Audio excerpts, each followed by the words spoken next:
The SNP doesn't look like a party reflecting on a bad election result. It looks like a party struggling to remember why it exists at all. What is the point of the SNP? In the wake of the worst election result in the party's history, it ought to be the future of the Conservatives under examination. However, it is the spectacular implosion of the Scottish Nationalists that is prompting questions about where that party goes next. The Scottish results on July 4, an electoral reversal dubbed the Independence Day Massacre, marked the SNP's poorest performance at the ballot box since 2010. But a number of seats conceded. The party's drubbing was much more stinging. Last Thursday, the SNP lost more seats in one night than in every previous general election put together. Now, the Nationalists have turned on each other.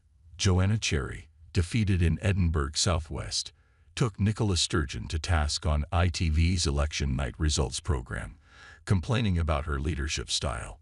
Former Deputy Leader Jim Sillars branded the ex-First Minister Stalin's wee sister. Tony Giuliano, the loser in Falkirk, blamed the handling of the Michael Matheson iPad scandal, saying, "An MSP found to have breached rules on parliamentary expenses must never again be protected. Quite the opposite, they must be removed from office."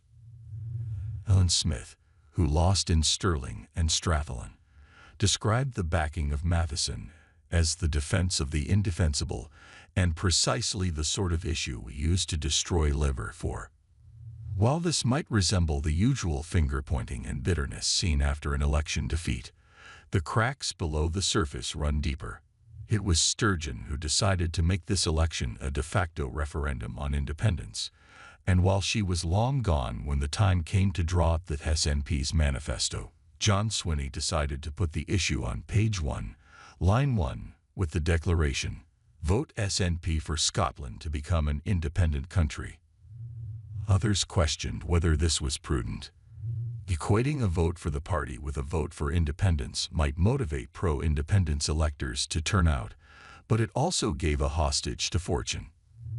A particularly low vote share would be seized on as proof that enthusiasm for independence had dissipated.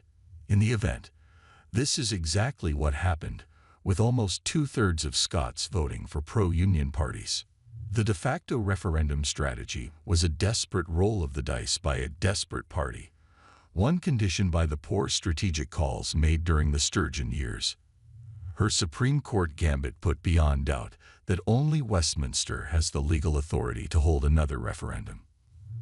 Unable to be candid with their voters and say that the party would have to wait for another 2014-style opportunity to arise, the Nationalists pretended that they could force the UK Parliament's hand if Scots just sent another squad of Nationalists to the Commons. July 4 was the day that fantasy collided with cruel political reality. Incapable of delivering for their hardliners on the Constitution, and yet too fixated on it for floating voters, the SNP put itself in the worst of all positions. In effect, its platform was, "Vote for us and we'll bang on some more about that thing we have no control over." They were no longer talking about independence as viable, but discussing it the way Trekkies do their favorite starship, with an obscure single-mindedness decipherable only by fellow fans. We now know how much support that approach can command. Less than 1/3 of the vote. What happened to the SNP's heaving electoral coalition, which brought in disaffected Labour voters, countryside Conservatives and middle-class public sector workers more interested in competence than ideology? After 3 straight victories at Westminster and 4 at Holyrood, that coalition is crumbling. The Labour Party has dragged itself out of the political wilderness. Its former heartland voters in Scotland have decided to give it another chance. Centre-right voters in the Borders and the Northeast have the Scottish Tories, who aren't really centre-right at all but less centre-left than the other parties.